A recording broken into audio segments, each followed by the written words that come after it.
today we have a new episode of STEM City. Host Dr. Durrani is joining us live in studio to talk about the science and technology used to help athletes perform their best at Rice University. Good morning. Good morning. As a kid, I was totally obsessed with Sports Science, that segment on ESPN where they had tech and athletes and numbers and whatnot. Oh yeah, and super so cool. These are the people that actually do that. Dr. DeWitt and Deanna are with Sports Science, and Deanna is the head athletic football trainer at Rice, and they do that on a day-to-day basis using tech to make sure their athletes are healthy, they don't get sick, and I actually got to play around with some of the tech and test my numbers against athletes.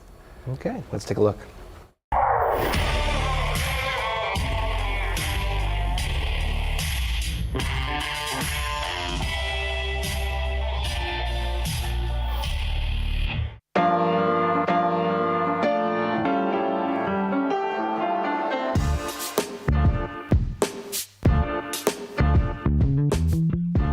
Have you ever seen your favorite athlete jump into a sauna after a big game or have a bunch of tech on them while they're training? Well, chances are they're probably working with a STEM professional to make sure they're healthy and so that they could be at their peak performance. Today we're at Rice University and hanging out with their sports performance department to learn about the professionals that make that happen and the tech that make sure that they're healthy for the big game.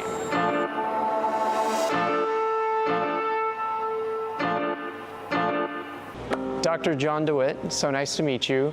Is it okay to call you John? Of course, absolutely. Awesome. You are the Director of Applied Sports Science here at Rice Athletics, is that correct? That's right. I work in the athletic department and I oversee the sports science data collection, use of data across our multiple sports, approximately 450 athletes here in the university. Well, we're super excited to be here, learn about you, learn about your department and all the cool gadgets you have and how you keep athletes healthy. Before we get there, I was kind of looking at your bio. You spent 20 years at NASA. You've consulted for various professional sports organizations. So amazing career, but let's rewind to the beginning. How'd you get into all of that? So I grew up in a very sports-oriented family, and I also grew up with a father who was an engineer. So I went into engineering, went out of high school, and my major was electrical and computer science engineering, but my passion was human performance. Now at that time, there wasn't an opportunity to study biomechanics or biomedical engineering because this is something that has been evolved in the last, say, 20 or 30 years. So I loved engineering and I loved science and I loved learning about things, but I really wanted to apply it to the human body. And I didn't see myself as an engineer at the time because I thought an engineer was a guy who sat with a white shirt on, a pocket protector, and did a bunch of stuff with pencils. And I wanted to be out on the field where I could actually work with athletes, which is where I discovered biomechanics. So at the time, in the early 90s, there were only a couple graduate schools that had programs in biomechanics, and I was lucky to go to the university, or Arizona State University, to get my master's degree in biomechanics. And this is where I was able to combine my passion for science and tech and numbers and computers and apply it to sport and able to understand how do people perform activities, how can we make them better, where are some places we might be able to improve efficiencies, those sort of things. I find that is my passion. Very cool, and it's really unique in that there was no set laid out plan. You just kind of followed your passions and they led you down a road that has had some twists and turns, and now you're here. Before we talk about Rice and everything, got to ask you about NASA. You spent 20 years there as a biomechanist, is that correct? I was a biomechanist, okay. So I worked in the exercise physiology laboratory, and my main job was to do research on exercise used by astronauts to reduce bone and muscle loss when they go to space. So I did experiments in the laboratory. I did experiments in parabolic flight where we could simulate zero gravity for about 30 seconds. And I did experiments up on the International Space Station, all looking at how the biomechanics of exercise are slightly different in space than they are on the ground.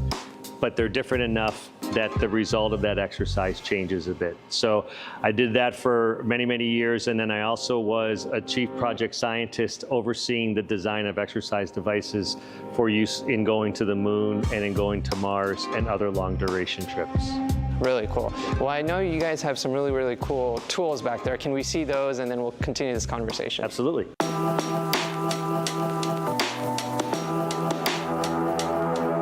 So this is where football is the main users of this room, but it's open to all athletes. Okay.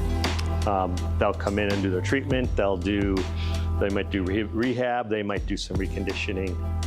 All these sort of things that athletes have to do. Really cool, yeah, very unique. And then I see some saunas back here. Is that something? Yeah, actually, if you like, we can come inside here. Yeah.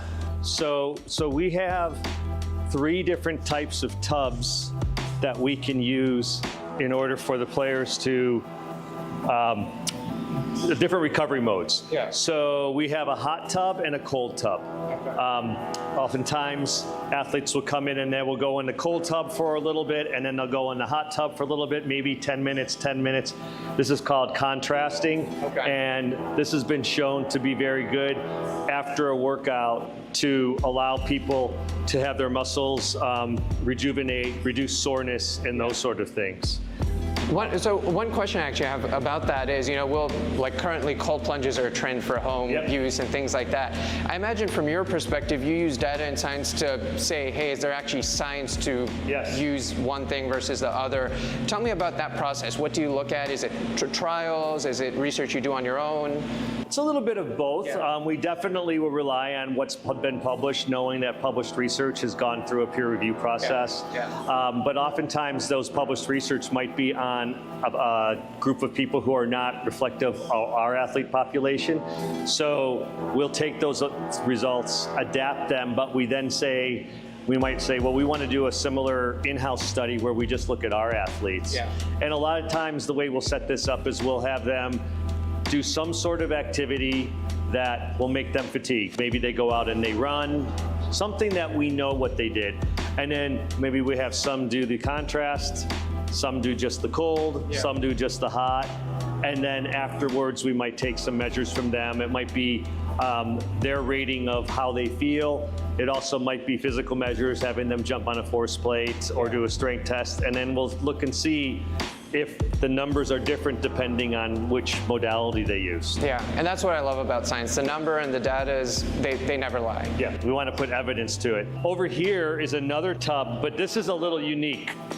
So the first thing that's unique about it is there's a treadmill down here at the bottom. Oh, wow. So we can regulate the temperature of this, make it hot or cold, and then this treadmill will adjust all the way down to 6 feet deep, all the way up to the surface. So as an athlete is in here and they are trying to get rehabbed and we want them to run, but we know they can't put weight on their knee or their leg, we may have them come in the water and have them run so they can have a little bit more stability and allow themselves to get joint ranges of motion.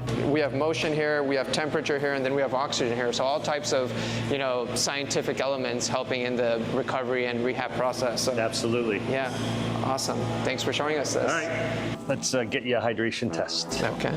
So one of the primary measures that we use to ensure our athletes are ready to play is hydration measure. We're very concerned with making sure that our athletes are not dehydrated or at the cusp of being dehydrated. We know if we can measure their hydration status and we find that they're dehydrated, we can do something about it. Yeah. We can give them feedback on not just we need you to have some more fluids now, but also maybe changing what their habits are when they're not with us. So we use what's called an MX3. This is a commercial device where we'll do a tongue swab. And on that tongue swab, what will end up happening is this device will read the osmosis level of the water and give you a hydration score. And from that hydration score, we can then track you, but then we can also give you some feedback right away. Yeah, so it's not a guessing game that, hey, I might be dehydrated. You can actually have data to prove. That, and it's very fast and simple as opposed to, say, a urine test. We used to do that, but that would take time because now the athletes have to go bring back the urine sample. Someone has to analyze that. Watch how fast this works. Yeah. So all you're gonna do is bring it up and down, tap on your tongue until it beeps, and then that's it. And then you're gonna give it back to me, and then the phone will analyze it, and then we can get a score for you right away. Awesome.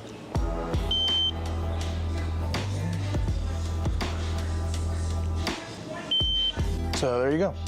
So showing that you're hydrated and you're in the green gives you a kind of scale that we usually test. Yeah. So anywhere between 0 and 65, you're usually in your green area. Anywhere from like 65 to 105, you're kind of in that yellow or 100. And then anything over 100 we kind of deem as you're dehydrated, and those are the guys that we try to watch moving forward. So if someone is like in that severely dehydrated range, you would probably be putting a lot of attention on them, making sure that... Yeah, so we test in the morning straight away at breakfast. So they'll have all day before meetings to rehydrate again. And then around 2, 3 o'clock, we'll rehydration test them and make sure they kind of got back in that green area before we let them practice. Yeah, and this is really, I think, almost cool in a way, because so I'm actually personally fasting for Ramadan, and I haven't had anything to eat or drink since last night. I didn't wake up in the morning like I'm supposed to, and I feel almost dehydrated, like my tongue's dry, but this is saying I'm well hydrated. And so it's really cool that the data shows that, hey, I'm fine. And it'll probably make for an easier day because my mind's not playing any more games on me. And you saw how fast it was for us to do this. Awesome, thanks for showing us No that. worries, anytime. So that's one of the tests that we take, and that data not only goes to your phone so you can see what your hydration is, but we send this data up into our cloud. We call this our Wise Metrics cloud. Wise because we want to be wise like an owl. Metrics because we're using numbers. So we'll look at this hydration number in combination with a few other numbers that I'm going to show you. And this helps us to get a full profile of athletes, not just of where their readiness is and where their status is today, but it lets us go back, and if we see that there was maybe an injury that occurred or some sort of drop in performance, we go back and we see, hey, was there something trending that would have potentially helped us to identify this before it happened? Yeah, taking all the guesswork out of it. And then I imagine in a place like Houston, where during the summer, heat index can be insane, this is of utmost importance. For sure.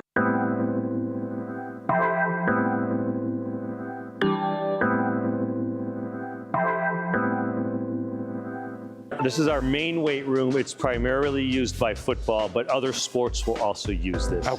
In here you can see we have as much strength and conditioning equipment as you can think of.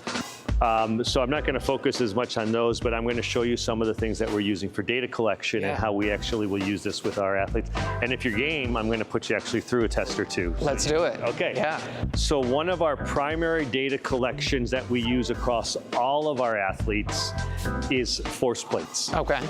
Force plates are essentially very sophisticated bathroom scales. They sit on the ground, they weigh you, but these things are very, very high precision, and they collect data over a period of time, roughly 200 times per second.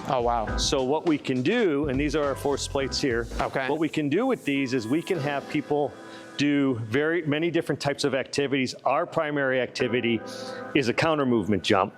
So when we do the counter movement jump, and by counter movement jump, I mean we're going to put our hands on our hips to take our arms out of it. We're going to just go down and jump up as high as we can. When we do this, jump height is typically a measure that people look for, but we look for a bunch of different measures that are inherent in the data stream. And I'm going to show you what those are, and this is where we can get a better insight of something about you. So the way this works is I have this iPad, and I just set this up to collect the data. So I'm just going to make sure that these are on, and I think I see it blinking. Because we have you already in our system, we can go ahead and say, let's do a test. And our force plates allow for a variety of tests. You can see, first of all, we pick the player, and there's all these different tests we can do. It's really amazing how they look like, basic bathroom scales, but you get all of that data. And I imagine there's so much more things you could analyze as well. Yeah, this is really amazing. I'm sure you remember there was a show back in the day called Sports Science on ESPN, and they would put out all these stats and data, and this is like basically that, but even on another level, and actually getting to experience it is really cool. So thanks for showing me that. No problem. And then the other thing that's important is you did 2 of our tests today. You did the hydration test and you did the force plate test. How much time did that take for you to actually do those tests? Oh, minimal.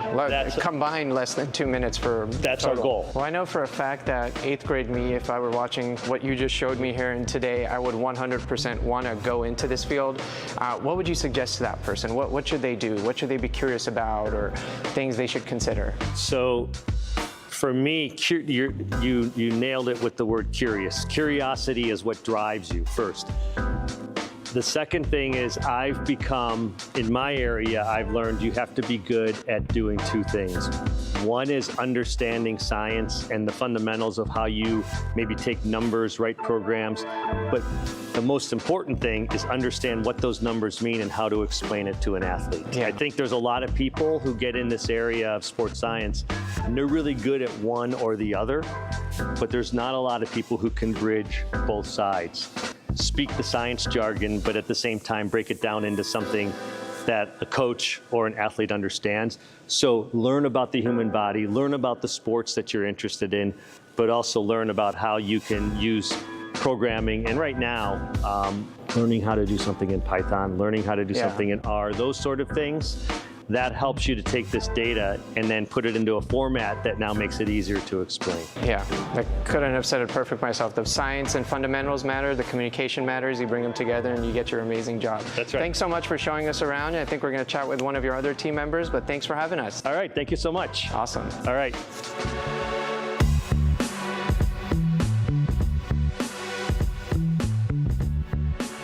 Deanna, super excited to speak with you. You're the head athletic trainer for Rice football, is that correct? Correct. Awesome. Well, we got kind of walked around the facilities, amazing facilities you all have here, and you get to play in this area. So tell me about what your role is and what you do as part of that job title. Absolutely. So I work here, I've worked at Rice for the last 6 years, and a few different roles leading to the current role that I have right now. So I'm the head athletic trainer, meaning that I work with football on the day-to-day and the clinical aspects. So the head athletic trainer here, we have 3 other athletic trainers that work with me as well. And then I'm also responsible on the other side administratively for our Olympic sport athletic trainers. We have some director of Olympic sport athletic trainer that kind of manages the clinical aspect, but administratively over those other athletic trainers as well. Very cool. Lots of responsibilities, it seems like. How do you get to the position you're in? What did you study in college? Where did you go to college? Yeah, so I grew up in New Jersey, so I'm not originally from Texas, much more of a northerner to start my journey. But I went to undergrad at Quinnipiac University, which is a small Division I school in Connecticut. And then I went, and that's where I got my athletic training degree. So I was a certified athletic trainer after taking my exam after graduating from there. And then I went to the University of Georgia for grad school. And while I was there, I was working as an athletic trainer with their women's tennis team, and then also studying to get my master's. And my master's was another extension of studying athletic training, but it was really focusing on emergency management. And so for me, while I was there, I got my EMT license, and that's really kind of the heart of where I feel I am in the profession. You know, I really enjoy the emergency aspect of things. You never want an emergency to happen, but you always want to be prepared when it does. And so that's kind of my niche, as you could say, kind of in our profession. Yeah, and you obviously work at a university in athletics. What are some other pathways that you could have worked in if you wanted to? Sure. I mean, athletic training has really just kind of exploded as much as a scope of an allied healthcare professional. And so, you know, I have friends and colleagues that work. You can work in the military setting, you can work in the high school setting, you can work in the performing arts setting, you can work in the industrial setting where, you know, we have athletic trainers who work and make sure that people, like for Amazon, are healthy in their job. And so there's really a ton of settings. Obviously, you can work in the professional setting. We have a lot of athletic trainers that do a whole host of different things. So it's a really cool profession that you can really work in a setting that you enjoy and that fits your lifestyle. So when we're watching on TV and like a player falls and like a bunch of people run out to him, I imagine the team physician is one of those. Would you be one of those individuals as well? Correct. So here for us, normally it's myself, and then I have a senior assistant athletic trainer who comes out with me, and then we have my 2 other athletic trainers. One usually covers the defensive side of the ball, and one usually covers the offensive side of the ball. And so they'll kind of step out to the numbers in case we use any of our hand signals, meaning that we need some extra supplies. But usually it's myself and Sean, and then one of our ortho fellows or ortho physicians will run out with us. Myself or Sean will usually do the initial eval. We know our guys the best, right? And we know what's gone on that week. We know if an ankle is nagging them or anything like that that may contribute to the eval we need to do on the field. And then the eval on the field is a real quick one, right? It's basically, is a bone sticking out? Can we move you? And then we get you off the field and go from there so that we're not taking too much time there. And then once we're done, we get you into a medical tent that's, you know, off to the side of the field, and any physicians that we have that may be traveling with us, depending on their specialty, may come in as we kind of do a team evaluation in there and see if the athlete can either go back or can't go back, or maybe it's the in-between of, hey, we're going to try, you know, some brace or some tape or some other modification to see if we can get you to play. Yeah, and it's even as an emergency physician myself, it's very stressful because you have to make like that quick decision of like, hey, you can play or not play. Like I have time, right? Correct. But you really don't have that time. Yeah, no, for us, I mean, you know, right outside the tent is coach saying, can they go? Can they not go? Right? And usually it's because the person out on that field is an important person, and you want them on the field. And so the decision making has to be very, very quick, right? The decision making needs to be a very, very quick primary survey in the emergency medicine world of, can we get them off the field? Are they safe enough to move? And then in the tent, it needs to be real quick to make that decision of, you know, especially if it's early in the game, do they have to make a whole different plan for the rest of the game, or what is that going to look like? So imagine I'm in like 8th grade and I want your job. What should I know? What does the field of athletic training look like, you know, in the upcoming decade? What's something you didn't expect, or maybe you want that young person to know? For sure. You know, I think it's a very rewarding profession. It's not one that you're normally in front of cameras. You're usually behind the scenes kind of doing the work, but I think it takes a person, you know, the reason I went into athletic training is because I wanted to help people and I really enjoyed sports. And I think it's an awesome profession when you can combine those two things. But I think that person, you know, really, it's never too early to start learning your anatomy. For me, you know, I need to be able to point on a part of the body and know exactly what structures are there. So learning your anatomy and then just getting familiar, you know, this job is very much a people job. It's a people service job. And so kind of learning that early and just interacting with people, and as you meet new people and new cultures and that kind of thing, it really shapes kind of how you work day to day. Really cool, and I love that you mentioned that the basic biology and chemistry, and you talked about solubility, all that matters, and now you're doing these amazing things with that baseline level of knowledge, and obviously a lot more knowledge on top of that. But thanks so much for chatting with us and showing us around, and we really appreciate your time. No problem, we appreciate you being here. Thank you.